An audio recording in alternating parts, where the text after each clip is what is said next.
Hello అండి అందరికీ. ఏంటబ్బా ఇంత బూందీ ఉంది, ఇంతెందుకు కొనుక్కొచ్చారు, ఏం ఫంక్షన్ అనుకుంటున్నారా? ఏం లేదండి, నేనే ఇంట్లో చేశాను. స్వీట్ షాప్‌కి ఏమాత్రం రుచి తగ్గదు. చాలా అంటే చాలా బాగుంటుంది. కంపల్సరీ వీడియో కంప్లీట్‌గా చూడండి. లైక్ చేయండి, షేర్ చేయండి, సబ్స్క్రైబ్ చేసుకోండి. ఈ బూందీ కోసం నేనైతే 3 గ్లాసుల శనగపిండి, 1 గ్లాస్ బియ్యం పిండి తీసుకొని జల్లిచ్చేసుకున్నాను. దాంట్లో కొంచెం సోడా ఉప్పు, అట్లనే సాల్ట్ వేసేసుకొని, సాల్ట్ కొంచెం తక్కువగానే వేసుకోండి. వేసుకొని ఈ విధంగా వాటర్ పోసుకొని కలిపేసుకుంటున్నాను. పిండి అనేది కొంచెం థిక్గానే ఉండాలి, మరి జారుగా కలుపుకోవద్దు.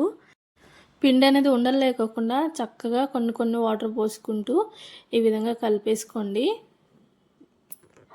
సోడా ఉప్పు కూడా ఎక్కువ వేసుకుంటే టేస్ట్ అనేది మంచిగా రాదు, కొంచెం వేసుకుంటే సరిపోతుంది. బ్యాటర్ కన్సిస్టెన్సీ అయితే ఈ విధంగా ఉండాలి, కొంచెం థిక్గానే ఉండాలన్నమాట. సో నేను ముందే ప్రీ హీట్ చేసుకొని పెట్టుకున్నాను. ఆయిల్ హై ఫ్లేమ్లోనే ఉండాలి. మనం బూందీ అలా వేయంగానే తెరలేసి రావాలన్నమాట తొందరగా. సో హై ఫ్లేమ్లో పెట్టేసుకొని ఈ విధంగా జాలి గంటలో వేసుకుంటున్నాను. నేను బూందీ గరిట అయితే లేదు నా దగ్గర. ఫ్లేమ్ అనేది హైలో ఉండాలి. అట్లనే నూనె కూడా బాగా వేడిగా ఉన్నప్పుడే తొందరగా అయిపోతుంది. సో ఫాస్ట్గా మనం రెడీ చేసేసుకోవచ్చు. బూందీ మనం దూసిన వెంటనే బాగా తెరలిపోతుంది. ఈ విధంగా ఉడికి అయిపోయిన తర్వాత మనం తీసేసుకొని జాలిగరిటలో వేసేసుకోవడమే. నేనైతే ఇప్పుడు మీకు చూపిస్తాను చూడండి. నూనెలోంచి తీసిన తర్వాత ఈ విధంగా ఉండాలన్నమాట, క్రిస్పీగా కొంచెం. ఈ విధంగా బ్యాచ్ వైజ్గా వేసేసుకొని మనం అన్ని ఉప్పు కారాలు అన్నీ కలిపేసుకోవడమే. చాలా అంటే చాలా ఈజీ ప్రాసెస్, చాలా టేస్టీగా ఉంటుంది. నేను మీకు ఆల్రెడీ చెప్పాను కదా, స్వీట్ షాప్కి ఏమాత్రం రుచి అనేది తగ్గదు. చూడండి ఏ విధంగా తెరులుతున్నాయో. బూందీ వేసినప్పుడు ఈ హీట్ అనేది ఉండాలి. సో ఇప్పుడైతే అవి కలుపుకుంటూ మనం ఫ్రై చేసుకొని ఉడక అయిపోయిన తర్వాత ఈ విధంగా తీసేసుకోవడమే. అస్సలు రాదన్న వాళ్ళకు కూడా ఈజీగా చేసేసుకోవచ్చు. ఇంట్లో పిల్లలు ఉన్న వాళ్ళు, అట్లనే ఏదైనా ట్రావెల్కి ప్లాన్ చేస్తున్న వాళ్ళు చక్కగా ఈ విధంగా చేసేసుకొని హ్యాపీగా క్యారీ చేసేయచ్చు. మీ కేసు నాకు ఇష్టం. అట్లనే బూందీ ఇంట్లో ఉంటే ఏ విధంగా తినడానికి ఇష్టపడతారో కామెంట్ చేయండి. మేమైతే ఈ విధంగా తీసుకుంటాము. చక్కగా ఈ విధంగా ఇంట్లో ప్రిపేర్ చేసుకుంటే మనకి టీ టైంలో స్నాక్లా పనికొస్తుంది. అట్లనే మనకి బొరుగులు ఉంటాయి కదా, బొరుగులు మిక్చర్ కలుపుకోవచ్చు. అదే ముంత మసాలా అంటాం కదండి, అవైనా కలుపుకోవచ్చు.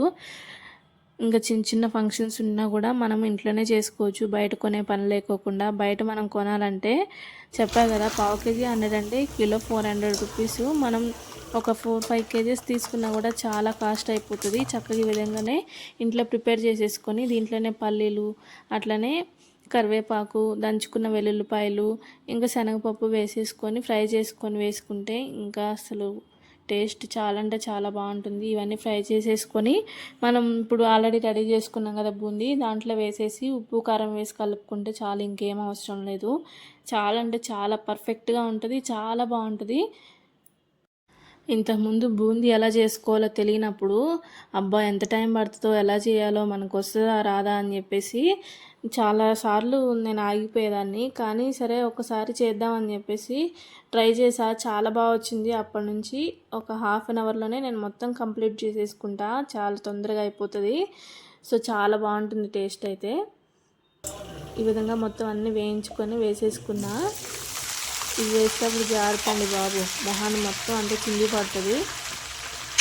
ఈ విధంగా చక్కగా అంతా వేపేసుకొని చూడండి ఎంత బాగా రెడీ అయిపోయిందో బూందీ. దీంట్లో ఉప్పు కారం నేనైతే 2.5 స్పూన్ వేసా, సరిపోయింది. ఎందుకంటే ఈ కారం కొంచెం కారం ఉంది, అందుకే 2.5 స్పూన్ సరిపోయింది నాకు.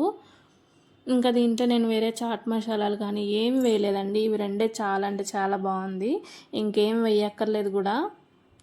ఎందుకంటే మాది గుంటూరు కారం, మా కారంలో అన్ని స్పైసెస్ కలిసి ఉంటాయి కాబట్టి ఇంకేం వేయక్కర్లేదు. చక్కగా అన్నీ కలిపేసుకొని మనం ఇంతకుముందు వేయించుకున్నాం కదా దంచిన వెల్లుల్లిపాయలు, శనగపప్పులు అవన్నీ వేసేసుకొని చక్కగా అంతా కలిసేలా కలుపుకోవడమే. టేస్టీగా రెడీ అయిపోతుంది.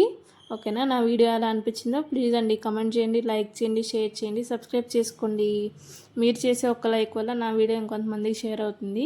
ప్లీజ్ లైక్ చేయండి. Bye bye.